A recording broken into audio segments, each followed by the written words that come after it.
오늘 주신 하나님의 말씀은 신약 성경 요한복음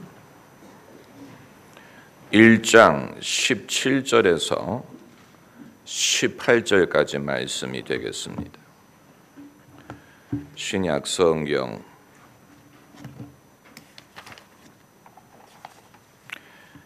요한복음 1장 17절에서 18절까지 함께 읽겠습니다. 율법은 모세로 말미암아 주신 것이요 은혜와 진리는 예수 그리스도로 말미암아 온 것이라. 본래 하나님을 본 사람이 없으되 아버지 품속에 있는 독생하신 하나님이 나타내셨느니라. 아멘.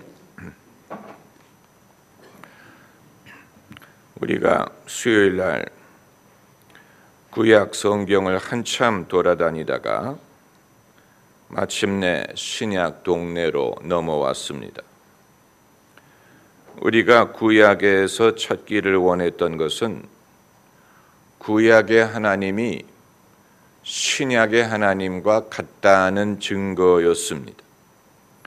아마 처음 믿는 분들은 그게 무슨 말인가 의아하게 생각하시겠지만 이것은 성부 하나님을 좀 더 잘 알기 위한 것이었습니다.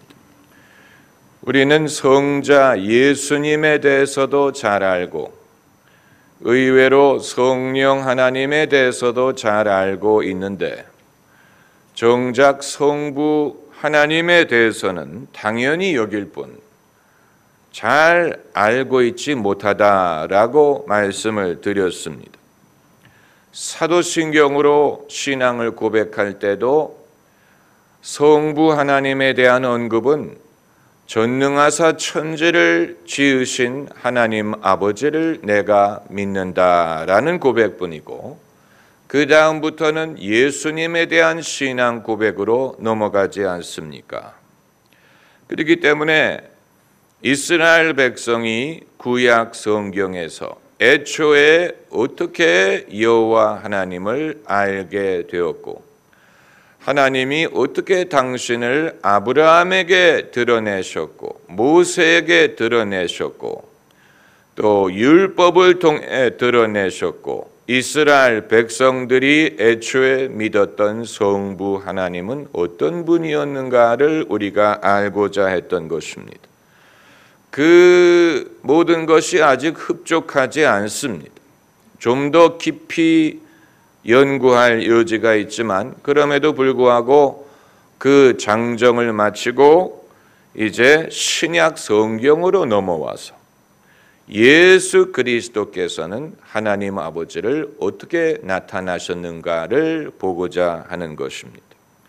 그래서 오늘 본문 말씀 18절에 본래 하나님을 본 사람이 없으되 아버지 품속에 있는 독생하신 하나님이 나타내셨느니라. 여기에 아버지 품속에 있는 독생하신 하나님이란 말은 독생자 예수 그리스도를 말하는 것입니다. 그러니까 수천 년의 구약 성경의 역사를 통해서도 하나님을 본 사람이 없었다라는 말입니다. 하나님 아버지에 대한 계시가 제한되었다라는 말이고 독생자 예수님이 하나님을 나타내셨다. 수천 년의 구약 성경의 역사를 통해서도 알 수 없었던 성부 하나님을 예수께서 나타내셨다. 예수님의 계시, 예수께서 나를 본 자는 아버지를 보았다고 하셨고 아버지와 나는 하나이니라 라고 말씀하셨는데 예수님이 그러면 어떻게 하나님 아버지를 드러내셨다는 말일까? 이것을 우리가 보고자 하는 것입니다. 구약의 하나님과 신약의 하나님이 같은 분이냐라고 사람들이 묻는 이유가 바로 여기에 있는 것입니다. 왜냐하면 이전에 예수님 오시기 이전에 사람들이 알지 못했던 하나님의 면모를 예수님이 나타내셨다면, 그렇다면 구약의 하나님, 구약 시대의 사람들이 알고 있었던 하나님과 신약 시대에 예수님이 드러내신 하나님이 같을 수 없지 않느냐 하는 그런 질문이 되는 것입니다. 하나님에 대한 지식은 세월이 지나면서 발전했다고 보는 것이 옳습니다. 우리가 사람을 알 때도 단숨에 알 수 있는 것이 아니고 같이 살아보면서 또 사랑하고 대화하고 같이 살면서 그 사람을 발견하게 되는 것처럼 천지를 지으신 전지전능하신 그 크신 하나님을 그 작은 인간이 처음부터 다 섭렵하고 파악했으리라고 생각할 수 없지만, 그러나 중요하고 핵심적인 부분에 있어서는 애초부터 이스라엘 민족이 알고 있으리라고 보는 것인데, 이것은 신학적인 식견을 필요로 하는 것이고, 여러분이 신학적인 어떤 지혜를 관심을 갖지 않으시면 그냥 믿으면 믿는 게 아닙니까? 그냥 믿으면 되는 게 아닙니까? 덮어놓고 믿으면 되는 게 아닙니까? 라고 생각하는 분들에게는 이것이 별로 큰 의미가 되지 않을 것입니다. 사람이 남을 이해하기 위해서도 그 사람의 입장에 나를 두어봐야 그 사람을 이해할 수 있다고 말하는 것처럼, 이전에 하나님을 믿게 되었던 신앙의 인물들이 어떻게 그 신앙을 갖게 되었을까를 알려면 그들의 입장에 나를 두어볼 필요가 있습니다. 그게 아니고 내가 중심이 되어서 왜 남들은 나처럼 생각하지 않는가? 왜 남들은 나처럼 태어나지 않을까? 왜 남들은 나처럼 강하지 않을까라고만 생각을 하는 사람이라면 당연히 남의 입장을 알 도리가 없고 모든 것을 나를 위주로 해석하려고 할 것입니다. 마찬가지로 내 믿음, 내가 믿는 이 믿음으로 족하지 않느냐, 나는 지금 믿고 있고 나는 그 이외에는 관심이 없다라고 생각을 한다면, 애초에 아브라함이 여호와의 말씀을 쫓아갔다고 했을 때 그것이 무엇을 뜻하는 것이었을지, 애초에 아브라함이 하나님을 믿으니 이를 하나님이 그의 의로 여기셨다는 말씀이 무엇을 뜻하는 것이었을지, 애초에 모세가 호렙산에 올라가 10계명을 받아왔을 때 하나님이 주신 계명이 왜 필요했고 무엇을 의미하는 것인지 알 도리가 없을 것입니다.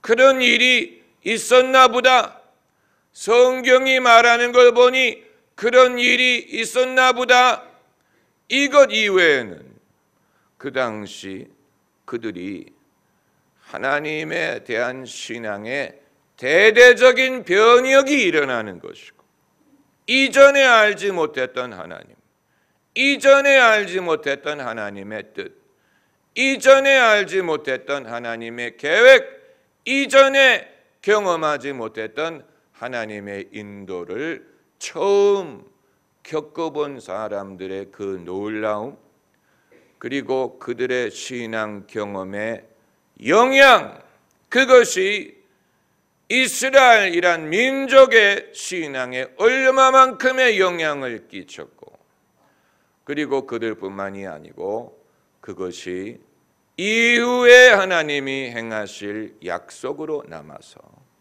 그 약속을 쫓아 예수께서 오셨고, 그리고 교회가 탄생했고 성령이 오시고, 그리고 이 시대에 우리에게까지 이어지는 그 의미를 알려고 하지 않을 것입니다. 그러므로 하나님은 처음부터 당신의 모든 것을 드러내실 수가 없었고, 드러내셨더라도 사람들이 그것을 깨닫지 못했을 것이고 이해하지 못했을 것이고, 그리고 그 많은 것을 한꺼번에 알 필요도 없었지만 핵심적이고 중요한 것은 애초부터 하나님이 그들에게 알려주셨을 것이라고 보는 것입니다. 그러니까 아브라함이 무슨 성경을 갖고 있었던 게 아니고, 무슨 그 이전에 사도나 선지자들이 있어서 교회를 세워주었던 것도 아니고, 아브라함은 이런 모든 면에 있어서 이전에 알지 못했던 처음 가보는 길을 걸은 사람이었지만, 그럼에도 불구하고 아브라함의 신앙과 오늘날 우리의 신앙이 일맥상통할 수 있었던 이유는, 아브라함은 어떤 눈에 보이는 현상이라든가 우상이라든가 이런 것을 쫓아간 것이 아니고 여호와의 말씀을 쫓아갔기 때문이고, 말씀 위주의 신앙, 하나님의 말씀을 듣고 믿어서 의롭게 되는 신앙, 그리고 아브라함이 믿음의 조상으로서 우리도 믿음으로 의롭다함을 얻는 것처럼 아브라함은 최초로 믿은 고로 이를 그의 의로 여기신, 믿음으로 의롭다함을 얻은 최초의 신앙인이 된 것이고, 그것뿐만이 아니고 아브라함에게 하나님은 어떤 존재셨느냐, 말씀하시는 하나님이고 약속하시는 하나님이고 약속을 이루시는 하나님, 그리고 그 약속을 이루게 하기 위하여 인도하시는 하나님이었어요. 다시 말하면 목적에 이끌리는 하나님이었어요. 왜 이 많은 사람 중에서 나를 선택하셔서, 왜 나를 통해 이 일을 하고자 하시는지는 알 수 없지만, 그러나 자격지심은 아무 도움이 되지 않고, 왜 나야? 라는 생각도 아무 도움이 되지 않고, 하나님이 어떤 이유인지 모르지만 나를 부르셨고 말씀하셨고 인도하신다는 것을 믿었고, 그것을 겸손한 마음으로 쫓아갔습니다.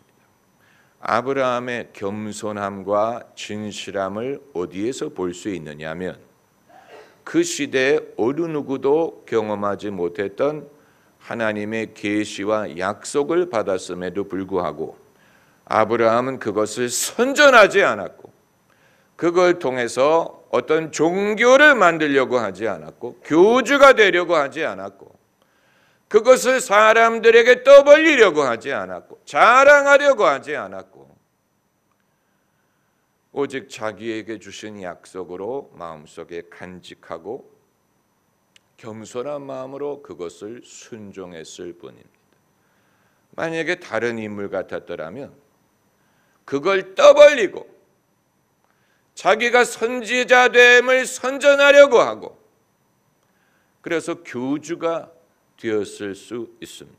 무슨 무하메처럼, 무슨 조셉 스미스처럼, 문선명처럼 하나님이 자기에게 계시했다고 주장을 하고, 그것을 근거로 많은 추종자들을 모으려고 하고, 자기가 샤만이 되려고 하고, 사람들 위에 군림하고 신앙적인 진리를 전매 특허받아서 사람들에게 그것을 전해주는 그런 역할을 하려고 했을 텐데, 아브라함은 그 놀라운 약속을 받았음에도 불구하고 그것을 선전하지 않았고 자랑하지 않았고, 불필요하게 사람들에게 그것을 푸시하려고 하지 않은 것은, 이것은 선교적인 것이 아닙니까? 라고 생각할 수 있지만, 그러나 아브라함은 아직 때가 되지 않았다는 사실을 알았기 때문에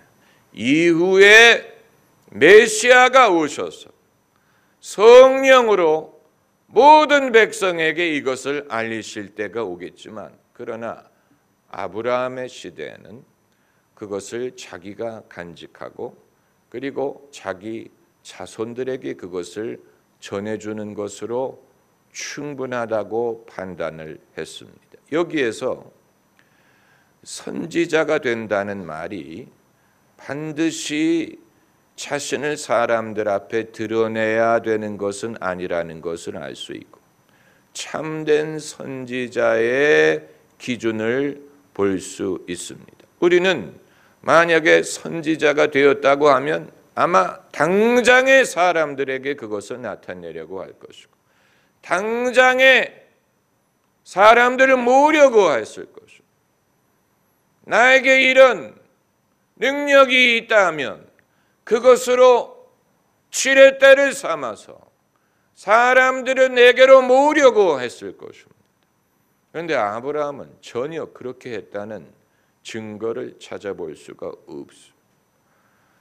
그건 그만큼 이 일에 있어서 아브라함은 자신의 역할을 알았고 그 역할에 충실했고, 하나님이 주신 특권을 자신의 명예라든가 지위를 얻기 위한 수단으로 삼으려고 하지 않았고, 귀한 것을 귀한 것으로 여길 수 있었다는 것을 보여줍니다.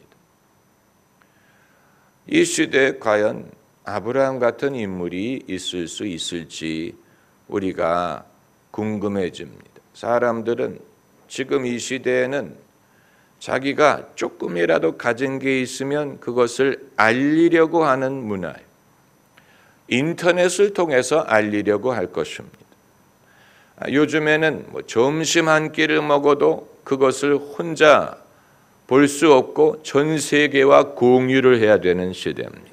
내가 점심에 뭘 먹었고 그 분위기가 어떠했고, 이걸 나 혼자 간직하기에는 너무 아까운 거예요.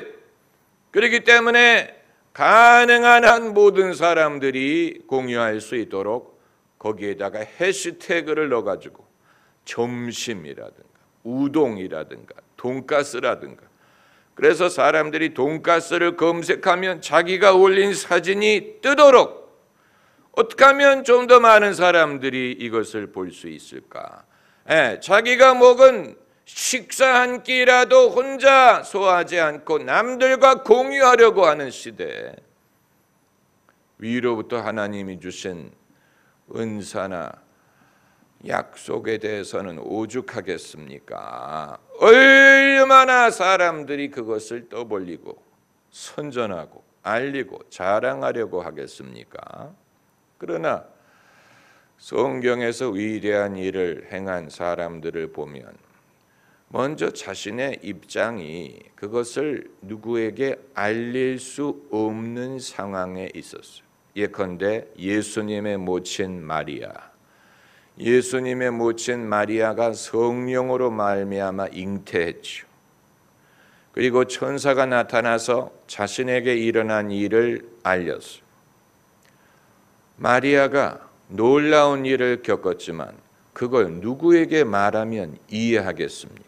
누구에게 말하면 사람들이 납득하겠습니까? 내가 성령으로 잉태했어요.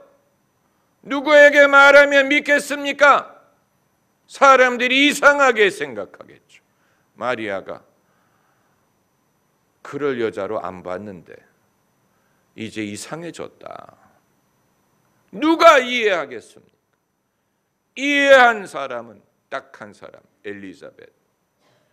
그건 엘리사벳도 비슷한 하나님의 은총을 입고 예수님이 오실 길을 예비하기 위한 선지자를 엘리사벳이 배웠기 때문에 성령의 감동으로 엘리사벳이 그것을 이해한.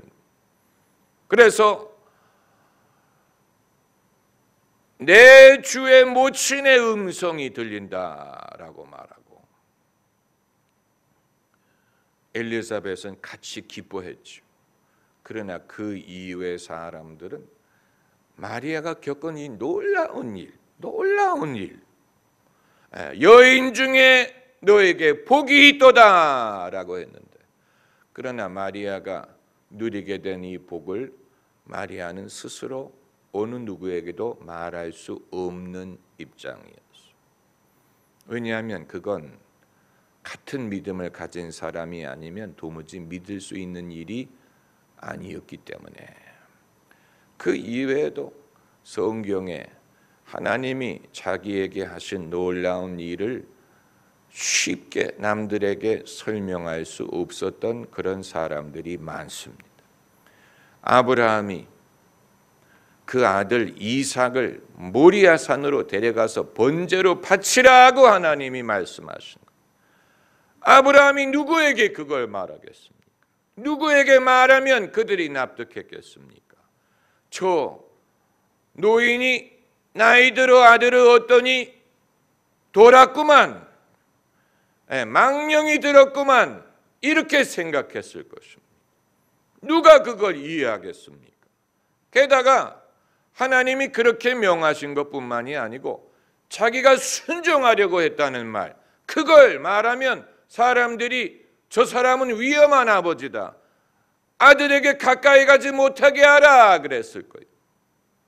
아마 아브라함은 이 일에 대하여 사라에게도 말하지 못했을 거예요. 왜냐하면 사라에게 말을 했다면 사라가 가만히 있었겠어요? 당신 미쳤다고, 내 아들을 어디 데리고 가서 번제로 바치느냐, 막았을 것입니다. 그러므로 아브라함은 놀라운 일을 경험을 한 것인데 아무에게도 말을 할 수가 없었어요. 이삭에게도 말하지 못했어요. 그래서 이삭이 아버지요, 우리가 번제에 쓸 나무도 있고 불도 있는데 번제할 양은 어디 있나이까? 라고 물어봤을 때 아브라함이 대답을 못했어요. 그래서 여호와의 산에서 여호와께서 예비하실 것이다 라고만 말했어요. 그 나머지 일은 여러분도 아시죠. 하나님이 내가 나를 진실로 사랑하는 줄을 알았도다 하고 이제 이삭에게 손을 대지 말라고 해서 그렇게 되지 않았습니까? 다 아신 일이죠. 그래서 돌아왔죠. 아들을 데리고 내려왔어요. 내려온 다음에도 사람들에게 말하지 못했을 거예요. 왜냐하면 그건 올라간 것을 이해하지 못한 사람은 내려온 것도 이해하지 못했어요. 나중에 성경의 저자가 그것을 쓰고 이후에 돌아봤을 때에 비로소 아브라함의 신앙이 위대했구나라고 평가할 수 있었던 것이지, 그 당시에는 그걸 말해봤자 아브라함을 이해할 사람도 없고 더욱이 하나님을 이해할 사람이 없고, 하나님이 이상한 분이다, 괴팍한 분이다, 아들을 준다고 할 때는 언제고 데려가라고 할 때는 언제고, 또 아브라함도 이해하지 못하고 하나님도 이해하지 못했을 것입니다. 그러니까 오늘날 우리는 너무 자신이 믿음이 조금 있는 걸 가지고 너무 침소대봉이라고 합니까? 아무튼 무슨 뜻인지 아시죠? 침 같은 것을 큰 봉으로 만든 것, 작은 것을 크게 확대한다는 뜻이죠. 사람들은 자기가 조금 경험한 걸 가지고 크게 그것을 말하려고 하고, 조금 무슨 하나님의 은혜 경험한 것을 가지고 마치 자기가 믿음이 큰 것처럼 그렇게 하려고 하는 그런 시대에 사는 사람은 과거 인물들의 그 믿음의 순종과 인내와 겸손과 그리고 어느 누구도 이해할 수 없는 상황에서 자신의 믿음으로 진실을 지킨 것을 이해할 수 없을 것입니다. 게다가 믿음의 결과가 당장 나타나는 게 아니고 수십 년을 기다린 후에 나타나는 것이라면, 요즘처럼 인스턴트에 익숙한 사람들이 만일 내가 순종하고 희생하고 믿은 결과가 한참 기다려야 나타난다면 몇 명이나 도대체 그 믿음의 효력이 있는지를 확신하겠습니까? 당장 나타나지 않는다면, 가시적인 효과가 당장 눈에 보이지 않는다면 대다수의 사람들은 의심할 것이고 회의에 빠질 것이고 별의별 영적인 우여곡절을 경험할 것입니다. 그러니까 우리가 참 좋은 시대에 살고 있는 것은 축복이지만 그것이 우리로 하여금 진실한 믿음을 갖기가 어렵고 또 믿음의 사람에게 역사하시는 하나님을 우리가 이해하기 어려운, 하나님도 이해하기 어렵고 믿음의 사람도 이해하기 어려운, 어떤 것도 제대로 받아들이지 못하고 어떤 것도 제대로 감당하기를 거부하는 그런 시대가 되어가고 있다는 것입니다. 예수님이 왜 인자가 세상에 올 때 믿음을 보겠느냐라고 물어보셨는지 이해가 되는 것입니다. 믿는다고 하는 사람들은 많지만 주님이 보실 만한 믿음이 얼마만큼 있을지, 그렇기 때문에 하나님은 세월에 걸쳐서 당신을 점진적으로 드러내셨다고 보는 것이 옳습니다. 그래서 오늘 이 본문 말씀은 아주 중요한 말씀입니다. 요한이 이 한 구절을 통해서 구약과 신약을 요약했다고도 할 수 있습니다. 그리고 하나님의 구원의 섭리의 순서를 이렇게 요약했습니다. 율법은 모세로 말미암아 주신 것이요 은혜와 진리는 예수 그리스도로 말미암아 온 것이라. 그러니까 율법이 먼저였고 그 다음에 은혜와 진리를 주신 것이죠. 율법은 모세를 통해서 온 것이고 은혜와 진리는 예수 그리스도를 통해서 온 것입니다. 함께 동시에 율법과 은혜를 알리신 게 아니고 율법을 먼저 주시고 그 후에 은혜를 보여주신 것입니다. 왜 이렇게 하셨을까? 이것은 우리가 오늘 시간이 다 없어서 설명하기 어렵지만 순서, 하나님이 당신을 나타내신 순서라고도 볼 수 있고 구원의 방법을 드러내신 순서라고도 설명할 수 있습니다. 순서, 율법이 먼저고 그 다음이 은혜가 되게 하셨어요. 그 순서를 정하셨어요. 왜 그렇게 하셨을까? 왜? 그 이유는 처음부터 은혜와 사랑을 알리셨다면 죄인들은 그것을 귀하게 여기지 못하고 하나님을 없인 여겼을 것이기 때문입니다. 율법이 있기 때문에 죄인은 자기의 죄를 깨닫게 되는 것입니다. 율법은 죄를 정죄합니다. 율법이 없이는 죄를 알 수 없습니다. 그렇기 때문에 죄인이 자신의 죄를 깨닫지 않으면 하나님의 은혜를 이해하지도 못하고 없인 여깁니다. 아, 하나님도 우리를 이기지 못하는구나. 하나님도 우리를 어떻게 하지 못하시는구나 라고 하나님을 없인 여기, 그리고 회개하려고 하지 않고 하나님의 은혜를 당연한 것으로 생각을 하게 되면 그것은 하나님의 영광을 가로막습니다. 그렇기 때문에 죄인이 자신의 죄를 깨닫게 하기 위해서 하나님은 먼저 율법을 주시고 그리고 예수 그리스도를 통해서 은혜와 진리를 주시는 거죠. 그렇다면 그 시대에 살던 사람들은 그 순서가 해당이 되겠지만 우리는 신약 시대에 사는 사람이기 때문에 은혜와 진리가 이미 왔는데 우리가 도로 율법을 거쳤다가 요식행위처럼 율법을 거쳤다가 다시 은혜로 가라는 얘기입니까? 우리는 이미 은혜의 시대에 살고 있는데 이 순서가 우리에게 어떤 의미가 있다는 말입니까? 우리가 마치 율법 시대에 사는 것처럼 돌아갈 수는 없지만 그럼에도 불구하고 진정한 회심을 하는 사람은 죄 문제 때문에 고민을 해본 경험이 있어야 됩니다.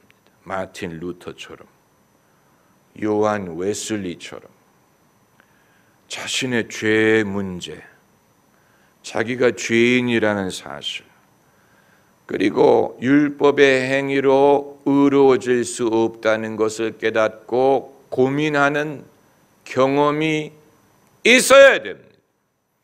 이게 바로 죄인의 고민이, 죄인의 고민을 겪어본 후에 하나님의 은혜의 귀중함을 알 수가 있게 되는.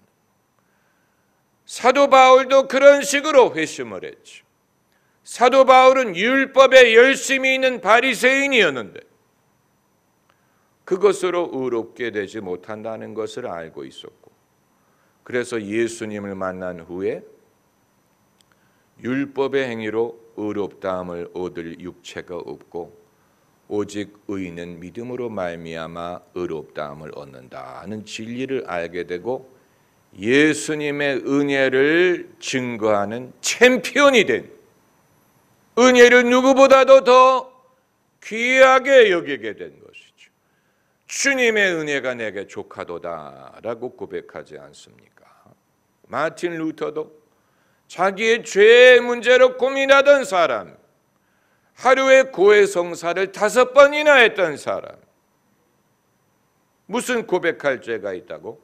5번이나 신부님에게 찾아가서 자기 죄를 고백하고 또 고백하고, 그런데도 깨끗하게 여기질 않았어요. 고민이 사라지지 않았다가 로마서에 있는 말씀, 오직 의인은 믿음으로 말미암아 살리라 라는 말씀을 깨달을 때 비탈길에서 넘어지는 순간에 종을 붙잡았다라고 비유를 했어요. 그래서 그 종소리가 땡 하면서 이 복음의 종이 온 유럽에 들리게 되었다고 말을 했습니다. 요한 웨슬리도 마찬가지죠. 그는 모태신앙으로 자라서 성직자가 되기 위해 신학교를 다니고 성직자가 됐는데도 불구하고 죄사함 얻었다는 확신을 얻지 못해서 고민하다가 올더스게이트라는 곳에서 설교를 듣는 중에 자기의 마음이 뜨거워지는 것을 느끼고 자기가 정말로 죄사함 받았다는 것을 믿게 되고 그것이 회심이 되고 주님의 은혜가 얼마나 위대한지를 알게 된 것입니다. 그렇다면 저도 제대로 회심하기 위해서 먼저 좀 고민하는 척하다가 주님 감사합니다 하고 이렇게 은혜로 가라는 얘기입니까? 그건 요식행위. 그건 마치 성금요일 날 교회에 검은 옷 입고 왔다가 이틀 후 부활절에 흰색 옷을 입고 기뻐하는 것과 마찬가지. 요식행위를 말하는 게 아니고 이것은 성령이 하실 것입니다. 성령, 우리 성경 말씀 한 구절을 찾아봅시다. 요한복음 16장 8절을 보시면 16장 8절 17절부터 보면 그러하나 내가 너희에게 실상을 말하노니 내가 떠나가는 것이 너희에게 유익이라. 내가 떠나가지 아니하면 보혜사가 너희에게로 오시지 아니할 것이요 가면 내가 그를 너희에게로 보내리니 그가 와서 죄에 대하여 의에 대하여 심판에 대하여 세상을 책망하시리라. 성령이 오시면 죄에 대해서 책망을 하십니다. 그러므로 성령으로 거듭나는 사람, 성령의 감동을 받는 사람은 처음부터 무슨 주님 나를 위해 돌아가셨네, Amazing Grace라고 하는 게 아니고 죄를 주님이 책망하시는 것을 경험을 하고 자기의 깨끗하지 못함을 깨닫고 부끄러워하고 주님 앞에 고개를 들지 못하고 회개를 하고 그리고 나서야 주님의 은혜가 마치 새벽에 동트는 것처럼 그 영혼에 떠오르는 것을 경험을 하게 됩니다. 이 울음이 기숙한 저녁이 있어봐야 아침에 기쁨이 오는 것을 경험할 수 있고 울며 씨를 뿌린 적이 있어봐야 기쁨으로 단을 거둘 수가 있는 것입니다. 저녁이 되고 아침이 된다고 해서 주님은 이와 같은 방법으로 인류를 구원하기를 원하셨고 오늘도 이와 같은 방법으로 예수 그리스도를 통해서 나타내신 은혜와 진리를 깨닫게 하십니다. 할렐루야. 기도하십시다.